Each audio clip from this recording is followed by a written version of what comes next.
ምዕራብ ክልል 13 ነባር ብሔረሰቦች ያሉት ሲሆን ከነዚህ ብሔረሰቦች ውስጥ አንዱ የሆነው የዲዚ ብሔረሰብ ነው። ብሔረሰቡ የራሱ ባህል እሴት ያለው ሲሆን ከነዚህ ውስጥ የዘመን መለወጫ የምስጋና በዓል አንዱ ነው። በዓሉ ለ50 ዓመታት ተቋርጦ የነበረ ሲሆን ዘንድሮ ለመጀመሪያ ጊዜም ተከብሯል።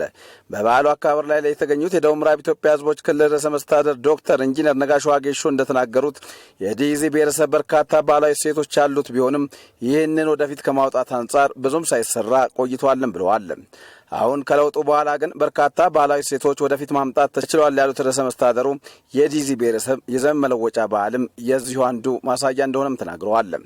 መንግስታችንና ፓርቲያችን ለህዝቦች ባህል መከበር ታሪክና ወግ መድመቅ የሚሰጠውን ትልቅ ቦታ የምናይበት መድረክ ነው።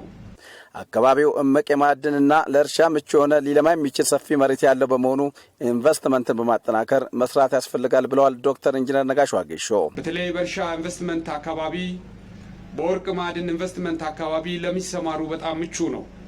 በርካቶችም እዚሁ ተሰማርተው ከኛና ከናንተ ጋር እየሰሩ ያሉትን የምናውቃቸውም አሉ።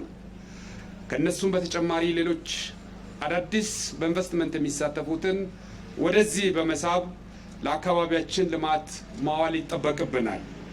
በአካባቢ ያለውን ሰላም በማስጠበቅ በኩልም ጠንካራ ስርዓት መስራት እንደሚያስፈልግ የተናገሩት ርዕሰ መስተዳድሩ ከመለያየት ይልቅ አንድነትን ማጠናከርም ይገባልን ብለዋል። ለዚሁ ታዲያ ባላባቶች፣ የጎሳ መሪዎች፣ የአካባቢ ሽማግሌዎች የበኩላቸው ሊወጡ እንደሚገባም ተናግረዋል። ከሰዎች ጋር ያለው መስተጋብር ያለው ግንኙነት ፍጹም ሰላማዊና በእርስ በርስ መከባበር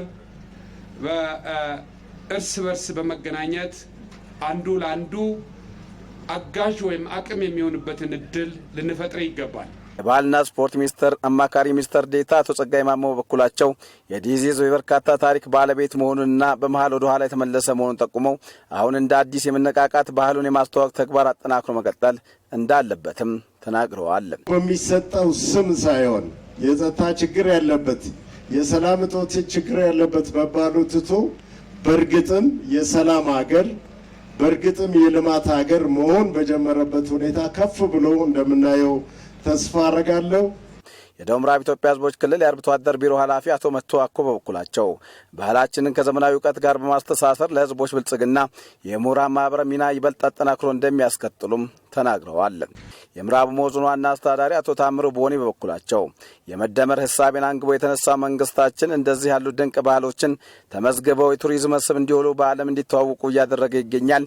እኛም የሱን ፈለግ ተከትለን ባህሉን የማስተዋወቅ ስራ አጠናክረን እንሰራለንም ብለዋል። እነዚህ እና የመሳሰሉት ውብና ድንቅ የህዝብ ቅርሶችን ተመዝግበው ለቱሪስት መስህብነት እንዲውሉና በዓለም እንዲተዋወቁ አስፈላጊውን ድጋፍ ሲያደርግ ነበር፣ እያደረገም ይገኛል። ቱማጂ ከተማ አስተዳደር ከንቲባ አቶ እሸቱ አየለ በኩላቸው የቱማጂ ከተማ ህዝብ እንግዳ ተቀባይ ህዝብ በመሆኑ በከተማ መጥተው በተለያዩ ዘርፎች በመሰማራት ለሚፈልጉ ባለሀብቶች ከተማ አስተዳደሩ በሩን ከፍቶ እንደሚጠብቅም ተናግረዋል።